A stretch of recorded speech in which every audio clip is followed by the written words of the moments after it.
Father's day, mother's day বা যে কোনো নির্দিষ্ট দিন শুধু এই জন্য তৈরি হয়নি যে আমরা সেগুলো একমাত্র ওই নির্দিষ্ট দিনেই উদযাপন করব।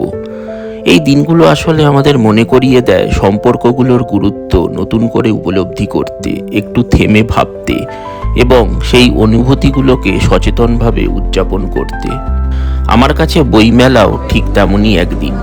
বই তো আমরা কম বেশি সবাই পড়ি, কিন্তু বইমেলা এমন এক মাধ্যম যার মধ্যে দিয়ে আমাদের সংস্কৃতির গুরুত্বটা আরও গভীরভাবে উপলব্ধি করা যায়।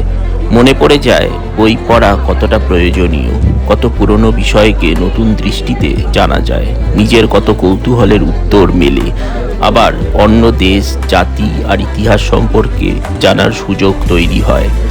পাশাপাশি আমার আরেকটা উদ্দেশ্যও ছিল মেয়েকে এই বইমেলার সংস্কৃতির সঙ্গে পরিচয় করানো, ছোটবেলা থেকেই তার মধ্যে বইমুখী হওয়ার একটা অভ্যাস গড়ে তোলা।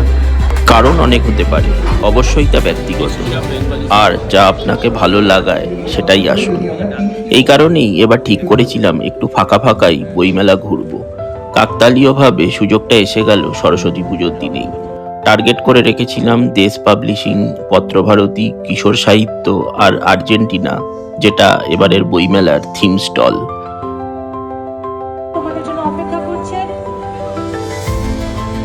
তবে এবছর যে স্টলটা সবচেয়ে বেশি নজর কেড়েছে আমার কাছে সেটা হলো হিস্ট্রি অফ বেঙ্গলি সিনেমা। দারুণ সব সংগ্রহ আর ইতিহাসে ভরা এক অনন্য অভিজ্ঞতা।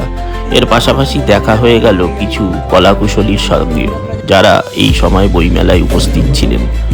বইমেলা গিয়ে কিছু না খাওয়া এটা তো হতেই পারে না।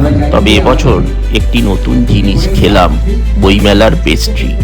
সব মিলিয়ে প্রায় 3 ঘন্টা ধরে ঘোরা মনটা ভরে গেল। বাড়ি ফিরে ব্যাগ থেকে একে একে বের করলাম কেনা বইগুলো, আর সেই নতুন বইয়ের গন্ধ, যেটা আমার কাছে ভীষণ প্রিয়, সব আনন্দকে যেন আরও সম্পূর্ণ করে দিল।